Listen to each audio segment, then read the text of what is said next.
Hi there.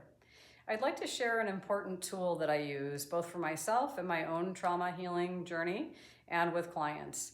It's a very important one for practitioners as well. So I first learned about this through a man named Dr. Bruce Perry, who is a child trauma specialist in Texas in the United States. And he talks about this as 3 zones. The first zone he calls the comfort zone. The second one is the hot zone. And the third one is the cold zone. And he described the comfort zone, really thinking about young children, is just what it sounds like. It's a place where the children feel comfortable, they feel safe enough, they feel attended to, a place where the nervous system can settle down into regulation and even co-regulation. That's a great location. It's a great place to be. It's a great thing to experience. We all need that all the way through our lives. However, he says that no learning occurs there. And for any learning in terms of our growth and development, there needs to be a little bit of stress or tension. And so he calls that the hot zone. And that is just the right amount of tension or stress that's going to stimulate a learning process and an integration process in the individual. And then what he refers to as the cold zone is when there's overwhelm, when there's too much stress, or there wasn't regulation to begin with, and that's the cold zone, and no learning occurs there.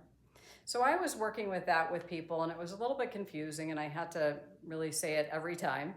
And so I thought to myself, what about just using kind of like this traffic light aspect of things? So there's green, yellow, and red. And for me, green is the comfort zone. Yellow is what I call the stretch zone, which is what I call this particular tool. And then red is the overwhelm zone. And as I look back at my own journey, when I emerged from my childhood, I didn't really have any semblance of a comfort zone or a stretch zone. I just had overwhelm. And so it was slowly over time that I learned to be able to establish for myself and with others a comfort zone. That felt so good. It was so different from the overwhelm zone that I didn't want to go anywhere. And so I had no stretch zone, which meant that when I tried doing something new, I was instantaneously de-skilled and completely overwhelmed. And so that has a lot to do with my own neurodivergence and learning style. But it took a while for me to grow my stretch zone. And of course, this is really what we refer to in the somatic and trauma healing world is our capacity or our resilience. I'm not a great fan of the word resilience, but I do like the word capacity.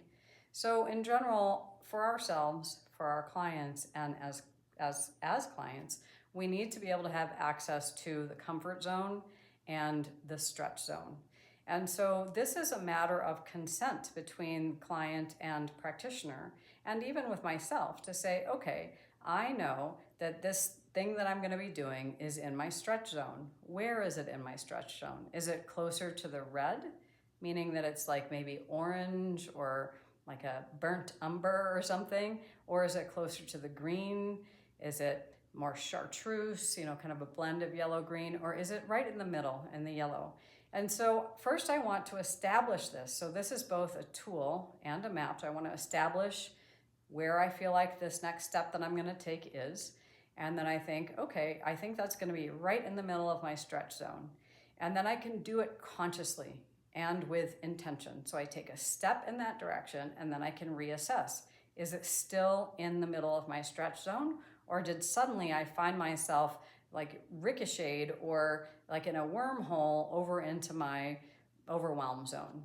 And so I definitely talk about this a lot with clients, and I encourage people to really explore their own sense of comfort zone, their green, stretch zone, their yellow, and overwhelm zone, their red.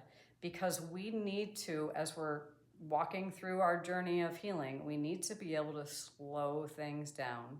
We need to be able to go at the pace of what feels doable.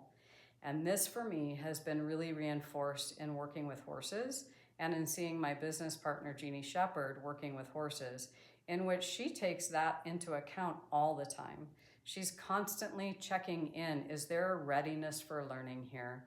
Is this horse in their regulated nervous system? Can they do something new?